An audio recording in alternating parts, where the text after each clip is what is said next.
Hello, YouTube. Welcome to this week's episode where we discuss Loki. This is Lil. This is Steve. And this is Sean. So, episode 3 of Loki, guys. 3 episodes in, 3 more to go. Everything was purple. So purple. So much purple. Well, we were in outer space and a different planet. Purple. How'd you guys feel about this episode? Eh. Yeah, I was too.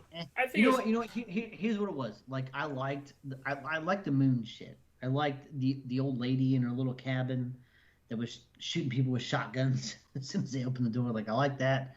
I like the train. I thought that was kind of a cool like little motif. Train. Yeah. Everything else, Like I liked when they went to that city and shit was blowing up around them and they're running around the fucking wreckage. Like I liked it, but at the same time, like I saw Tom Hiddleston acting. Like I saw him. I watched him react to things that weren't in front of him, and I didn't like that. I was like, "Ooh, like you're pretending that things are around you." He was whipping his hair and moving around, and you could tell like that's not shit around you. Like you're just in a green screen.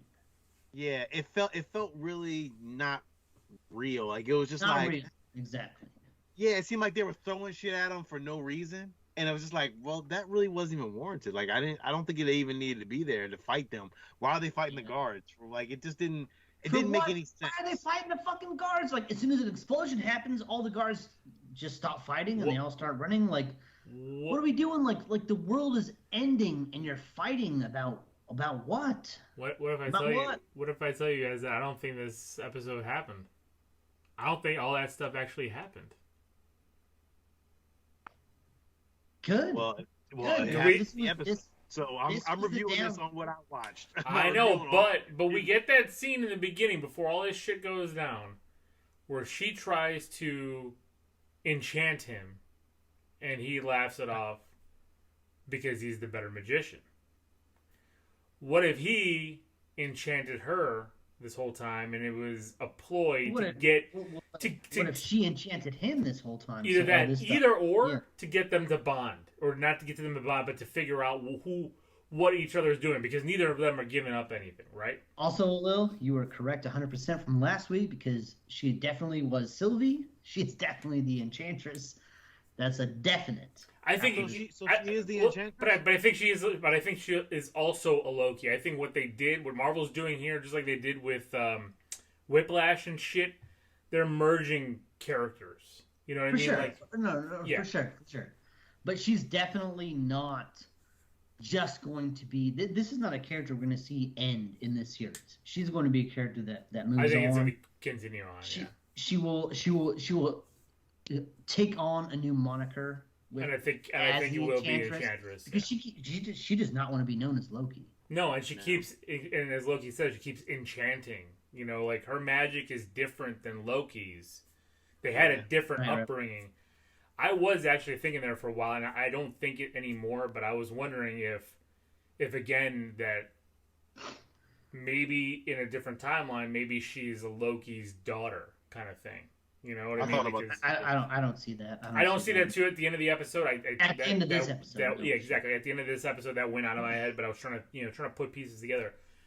But I think a lot of what we saw here at the end, especially because there were some weird action scenes, like there was that piece of the building, and people are saying that Loki had a time stone. No, because we learned the rules about the time stones. Stones. And the stone doesn't work in a different timeline. It doesn't work that way.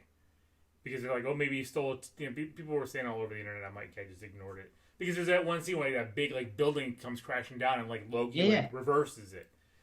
And I'm thinking to myself, yeah, that was weird. I mean, I know he can.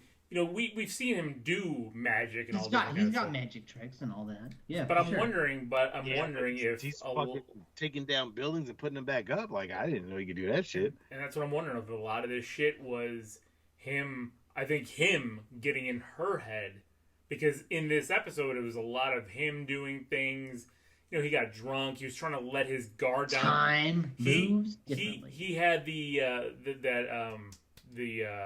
the controller, and he broke. You know, it was broken. Like he wouldn't have shown it to her broken. He could have shown. You know what I mean? Like I don't think it's broken. I think he just showed it to her to keep that motif going. And I think we're gonna see in the next episode, like she's gonna open up more. Because remember, we still get that shot in the trailer where initially we all thought it was Black Widow and him sitting there looking at kind of like explosion. It feels like it's happening on this planet. So I wonder if that's how the next episode is going to open, where she starts. I don't giving like more that. of it. I don't like that it's Sylvie sitting with him in that purple planet. I wanted it to be Scarlett Johansson in a big bad way, like where Loki like went into this realm where he was sitting with Black Widow and she was talking to him, and maybe it was like this weird random thing, but like she was explaining something to him, because they had a really good moment, Black Widow and Loki, in the Avengers, where he thought he was manipulating her, yet she was manipulating him. Mm-hmm. And to have that all come first full circle and have this awesome moment of like truth and like realization between the two of them, where she sacrificed herself for the entire galaxy, Mm-hmm. and him kind of coming to terms And with who that. knows? Maybe that Like, still does happen. that would be. I did like the fact that like that scene from the trailer wasn't in this episode, because I've rewatched the trailer, and that girl in that fucking show, or in that scene of that trailer, has red hair. It's not Sylvie. So I'm still holding out hope that there is this moment of reckoning for Loki, where he gets to see all the people that he wronged and talk to them. And what an amazing scene that would be. I really hope we don't miss out on that, because that would be. I think we will. I don't think that's crucial. I think that's it. I think it's it. That's It would be so fucking good, though, right? Like, wouldn't it be good? Like, wouldn't it be like amazing? I agree. It would, but I don't think that's this. You know what else we didn't get? No fucking Owen Wilson in this episode. God damn it! No Owen Wilson. No, but a big fucking reveal that they're all variants. Everyone in the TVA is a fucking variant. Brain, that's deep. From other worlds. Fucking They don't even know it. timelines. They don't even know it. mind white variants. I mean, that's the thing. So no wonder why Owen Wilson fucking loves the '90s and fucking speed jet skis, because that's probably where that's like the only memory he probably fucking has. Yep. He was taken from that timeline. Yeah, and this is again, this to me is more. This is Kang the Conqueror. This, and here's the other thing. There's a comic run where it was the Council of Kangs. Avengers 257. Don't quote me exactly on the issue. I think that's the issue. All three timekeepers could be three variants of Kang. All could be Kang manipulating this timeline. We've seen Kang be multiple characters. He was Ramatut. He was Kang. I forgot the elder version of him.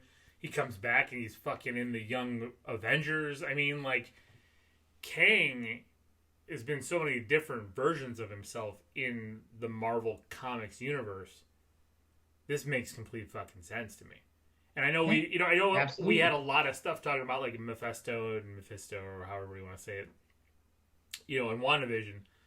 The problem with that was he was never cast, never confirmed. Like, we've got Kang confirmed. And this makes the most fucking sense, especially when you're talking about Ravonna. Yeah. I did love when they went up to that, they were on that moon or whatever that was about to be destroyed, and they went up to that little house, and Sylvie got blasted away immediately by that shotgun, and then Loki made himself look like the old man, walked in the house, got blasted away immediately. So good. Like, all that was great. It was pretty funny. I thought that was good.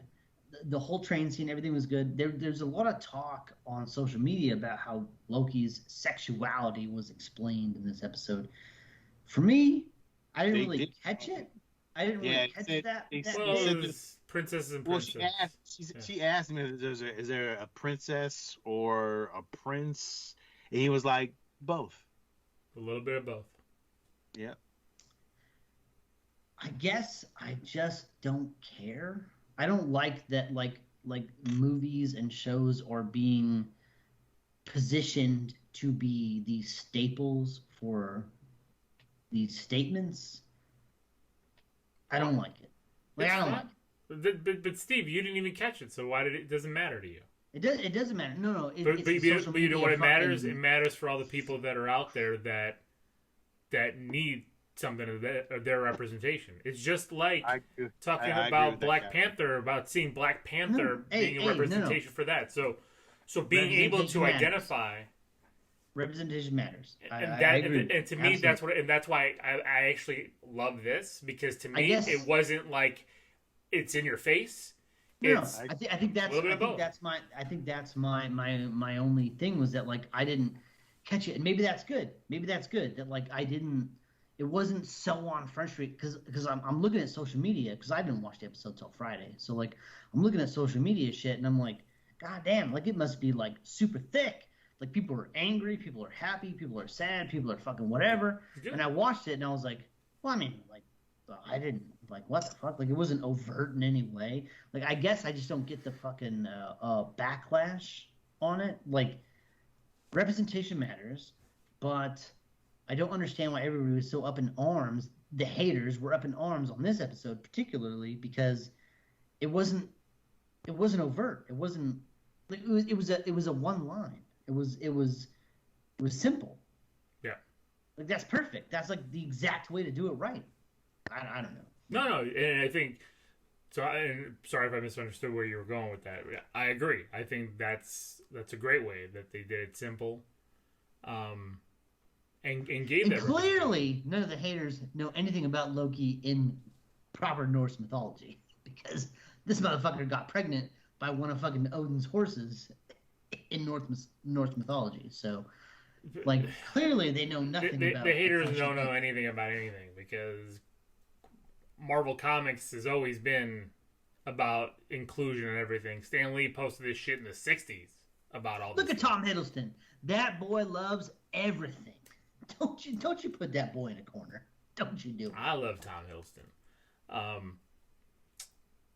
Going back to the episode though, I did like their little banter back and forth and them, you know, when he was talking about his mom and everything. I thought that was really, really good. Like more in depth into who Loki is. Well, this is a different Loki. This isn't the Loki that we saw die in. No. Not in Endgame, but in Infinity War. This is not that Loki. This is a Loki. But he's a piece of that, though. He's still a piece of that. No, he's a piece of it. But this is a Loki that has not gone back to Asgard and seen his mom die, and has not dealt with Thor after the Avengers, and has not done any of those things. This is a 100% different Loki moving forward from that one moment where he took the Tesseract in New York and bamfed out of there. Yeah, but he knows, though. He knows what he did to get his mom murdered. He knows what he did. He knows how he got killed if he would have kept on the same path. So that's the difference, though. Like, he knows the outcomes. He knows Ragnarok happened and how it happened. You know, he read the files.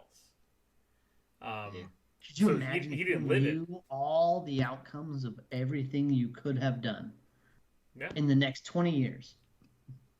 And now you're showing that. Could you imagine if somebody was like, here's what's going to happen from tomorrow for 20 years if you make certain decisions. I'm going to show you how it all works out. Now it's up to you to change it.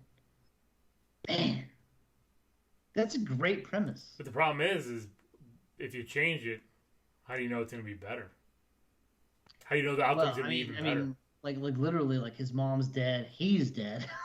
Well, I get that. At some point. I get that, but you never know what you do.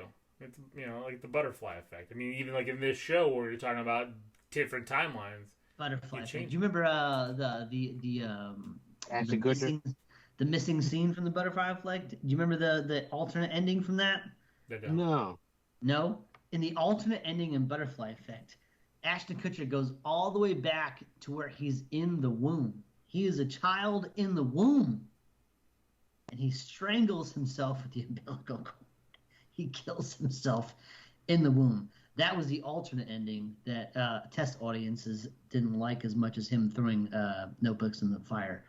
But that was an ending where he was like, I will fucking, you know what? I did nothing good in my entire life. I brought nothing but pain.